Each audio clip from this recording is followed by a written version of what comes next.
What is going on, everyone? Jimmo back in the booth doing some painting on this Toyota here. So what we're going to be doing today is repainting the front end, this hood and bumper, blending some color into the fenders. So we've got a good match going on all over the place. And so what we're doing right now is applying some sealer, and this is basically a primer that's going to ensure that we have a durable finish on that hood and the bumper to make sure that it does not stone chip, and it's just going to provide the proper foundation and mill thickness so that the paint performs properly. So this this sealer is going to go directly over that plastic bumper in a second. It's a little bit different than some sealers I've used in the past that you may have seen, so it does not require an adhesion promoter or a plastic primer. So it goes directly to the plastic, which is a bit unique to a lot of sealers. So if you're wondering why I'm skipping that step, that is why. And there could be some other scenarios where you might need different steps involved. If there's some breakthroughs on that E-coat on the hood, some bare metal showing, you'd want to treat that with either an epoxy, an etch, some metal wipes, something that's going to prepare that metal to be coated with another product such as this sealer. So laying down the sealer, you want to get it as smooth as possible. That's going to help prevent anything that goes on top of it from laying down with any texture. And some sealers are easier than others. I've worked with a lot of different sealers over the last 8 years, and I would say this one here is one of my favorites, the BASF 1934-72 and 73, the Glazerite sealer, and it sprays like basecoat. It's really hard to lay down with any texture, which is a real improvement from the previous generation they had out, and it just works really well. It dries hard and you can denib it. That's another thing they look for in sealers. Now I'm using the Techna Pro Light for this. It's not really my favorite gun for sealer. I'd say the Iwata LS400 has probably come around to be one of my favorite guns for sealer. So it can make a pretty significant difference in how your sealer goes down, especially when there's blends. So if actually you'll see that in a second, and on the left fender I believe I'm going to be putting some sealer on, and it's gonna have a little bit more dry spray outside of where I'm applying the sealer with a gun like this. I find the Iwata just seems to lay it down a little bit easier in those blend areas, but we're going to use an aerosol clear coat blender, which is going to smooth out any overspray anyway. But the idea is to keep our sealer as small as possible so we can keep our blend as small as we can afterwards. So whenever I'm putting some sealer on a spot like this, I like to just angle my gun in a way as such here, so it's just the fall off from the top of the spray pattern that's going to end up in my blend area, and it'll keep it as small as possible. So I'm going to just apply some clear coat blender here to smooth things out, and that is going to give me a very smooth surface to blend across shortly. So when we run our hand over that after it dries, you're going to feel nothing. It's going to be like a brand new panel, and everything's going to be great. So the steps that I've done in advance here, I'll show you the color chips in the booth. I've actually done this outside the booth before, is matched my color, and it's a very important, obviously, starting step for color, or for having a successful blend, because you want to have the color as close as you can before you get to this point here. So we found a really good matching color, but what I really look for in metallic colors like this is a very close match to the metallics. So the pearls, the coarseness of the metallics, there's all kinds of different shapes and sizes of metallics, so you want to really look and make sure that the metallic consistency is very, very close. And the pearls, that's another thing you want to look at. There's different colored pearls, so if you're looking closely at it, and maybe you'll spot out a purple or a blue, violet, red pearl in either the car or the chip, you want to make sure that the pearls match up as closely as possible, or else you will most likely see that blend once you're finished. But the color, you have a lot more tolerance with the color being further away than you do with the metallics being further away, if you follow what I'm saying here. So you'll notice here now I've masked up those fenders again. So sometimes when I want to recover a bit of blend space or just keep things nice and small, I'll mask off those areas, especially on a hood like this. It'll keep the silver from flying down any further than it needs to. And then my next coat is going to be really where I blend things out. So we're going to get a coat of base on this hood, and then we're going to hit that. I'm not sure if we're going to hit the fender next or if we're going to hit the bumper. Let's just go with it here and we'll see. Alright, so we're going to unmask this fender, and you'll see that we've got a nice surface here to start with. I could use a third hand in a situation like this, but we'll make do with what we've got.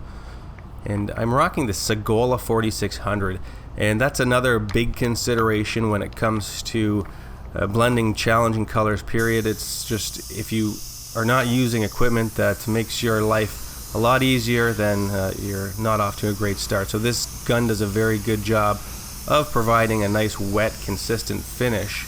And so if certain guns too, like if you're not set up properly, that's another factor. But this gun does a really good job of laying it down even and very wet with very little fall off on the side. So that's going to lead to less sand piling. So when you're moving your gun around in those areas where you're not applying any paint, there's not a lot of fine mist being applied to the panel, which is going to result in, if you run your tack rag over that surface after it dries, you'll feel like a gritty feeling, which is known as sand piling, and you don't want that because it's going to be more challenging to blend over.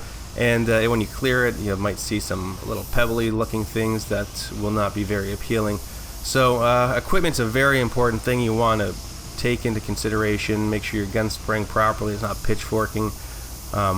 Check your manufacturer's paint or recommendations for the paint you're using. This BASF, again, RM Onyx. They want a bit of a bigger tip. I got a 1.5 in it, and an HVLP cap is always preferred, so you're not breaking the paint up too fine at the tip. It needs to go on in slightly bigger droplets than you would apply something like a clear coat or a sealer. So this is going down here. We've got we're going to put another nice consistent coat over our bumper here. We'll let everything flash off, and then we're going to do our blending. So we're going to be switching to a wet bed blender in a second. Okay, so before we get into the blending on this vehicle, I'm just going to run a quick clip from a good friend of mine, Kirk Edwards, some training we were doing a little while ago, and he talks a little bit about blending and some concepts that may help you visualize the idea here. So sorry the audio is not the greatest, but let's run it.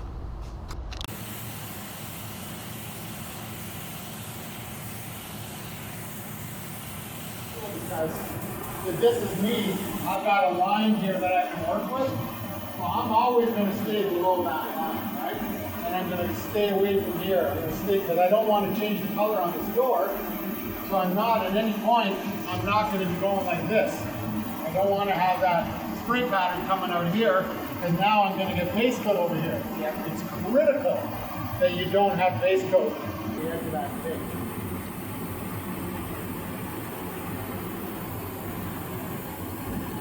If I see base coat on the edge of that TIG, you were holding the gun the wrong way.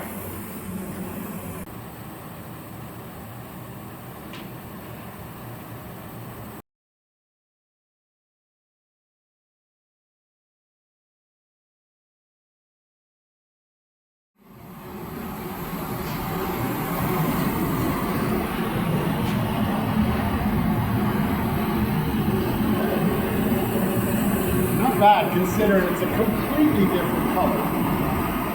Like, think about that for a second. I mean, you can match that. You know how bad that would look like. If it was a bumper cover, yeah.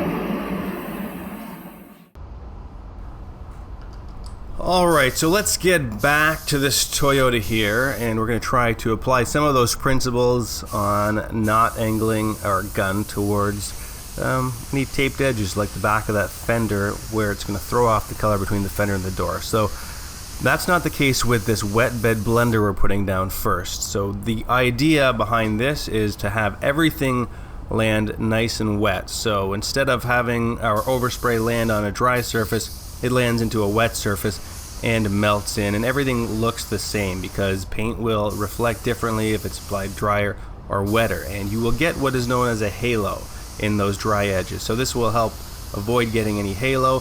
It will dramatically reduce any potential sand piling that you might encounter, and it will just tie everything in so much nicer. So I'm using the Tecna Pro Light to apply the wet bed blender, and then we're going to hit it with another nice even coat with our Segola on the silver here. So I don't believe my first coat on that hood went down quite as evenly as I could. You have a little bit of flexibility, but if you really botch the application, you stripe that hood with poor overlap, or you go really heavy on certain passes, you can really alter how that hood's going to look. You can stripe it and it's going to look very bad. So you really want to pay attention to your overlap. And man, I'm getting dizzy here watching that camera. Hopefully you guys are still with me. Didn't change videos after that handy camera work. But anyway, where was I? Striping hoods. Yeah, you don't want to stripe hoods. You want to keep your gun as even as possible, and usually a slightly further distance than going too close to a hood will help you maintain that a little bit easier. So yeah, we're going to just go across the hood one side to the other and even things out. And you always want to make sure you get your edges. Some colors it's more of a hassle with, so if we're going like from a black to a white here and you had those edges at the back of the hood, you're going to need a couple passes. If it's a silver, it's usually going to take one hit and we're good to go. So same idea here. We've got our wet bed blender on that fender, and we're going to just hit it with one coat and we're going to fan it out slightly. When I say fan it out, actually I mean we're going to try and use more of the trigger of the gun and let off on our material. And then we're going to put on another coat over this bumper, so there's no blending on this guy. It's a brand new cover, and there's not a whole lot going on. So we'll just fast forward to the effect coat here. Now, I often joke around with Gabe from Motivated Painters about the effect coat, the drop coat, the mist coat. There's so many different terminologies you hear for this thing, but it's that final coat that just reorientates the metallics properly and shifts the color to the proper position. So that's what we're going to be doing. So some certain guns I'll actually adjust the pressure, some I won't. This one here, I tend to keep the pressure pretty well the same as applying base coat, and we're just going to increase our distance and even things out, and we're going to make sure we do our best to keep any color from hitting that tape and potentially throwing off the color between the fender and the door. So it's a little bit of a quicker application. You'll see we'll go over it pretty quick, and I like to apply or use a tack cloth up until this point, so it'll just remove anything that might have fallen, any actually small imperfections that even dry in the paint can sometimes come up with a tack rag as well.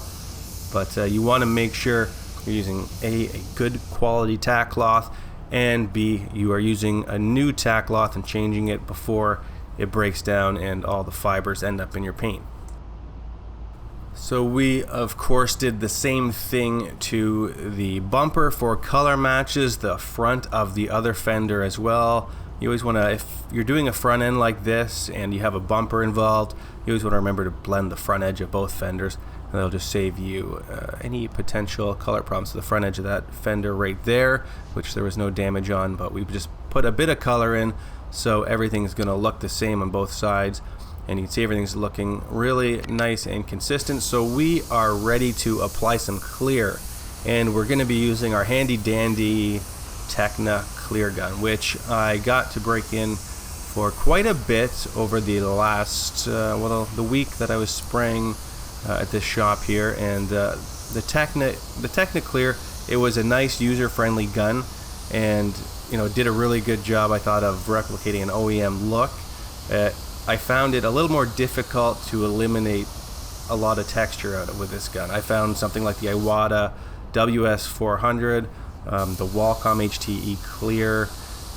I didn't really use the Segola 4600 Clear. I don't want to say that. I'm pretty sure that one lays it down a little smoother too. But I found this gun, it laid everything nice and wet and quick, but I found that I was getting a little more texture than I thought I would get with a lot of other guns that I used and dialed in the past. So that's just my take on it right now. So we're hopefully gonna get my hands on the DV1 basecoat gun, and we can have a look at that. I was not a big fan of the Velbis basecoat gun, the Tecna basecoat gun, the blue one that came out. I found it was okay, it did the job, but it didn't blow me away like a gun like this one here, the Segola, or not this one here, but the one I used in this video, the Segola 4600, the Wacom HTE base. Those are probably my two favorite base coat guns at the moment. The SATA 5000, it works pretty well also, but I still find those two guns seem to be at the top of my list. So I'm hearing good things about the DV1. I should have my hands on one. I've held one, but I actually haven't sprayed one quite yet. The build quality does seem significantly better, and it just seems like it is going to be a better constructed gun, but hopefully we'll see that translate into the spraying where it matters. But the little quirks that I didn't like about the Technis series, like the baffle design, has been eliminated. So there's some positive things that I'm looking forward to, and hopefully we'll have something on that pretty soon. So other things I've been toying around with is the UV light. If you check my Instagram feed, you can probably find it on there somewhere. I'm hoping to have some videos on that in the near future, and that's, you know, it's gonna be good for spot repair and stuff. I've always been a big fan of UV products and UV cure, and they've been making huge advances in the UV department in the last couple of years, so it's an exciting time here. So I always like to check everything over with the lights off, and that gives you a little bit better idea on, well, it helps you spot out any potential problems, but I guess it's too late because we've already got a coat of clear on. I would have checked it in between the base and clear as well. This is probably just kind of for show to give you guys a look at what it would look like here.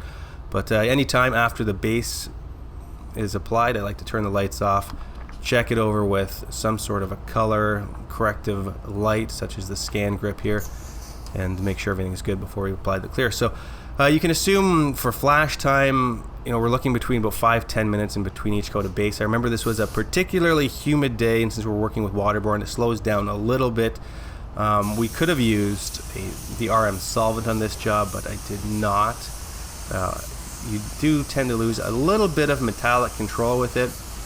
The water always kind of goes down a little bit easier. Some other tips for getting better blends with silvers is slowing down the product. So with Onyx, for instance, I'm sure a lot of the competitors are very similar.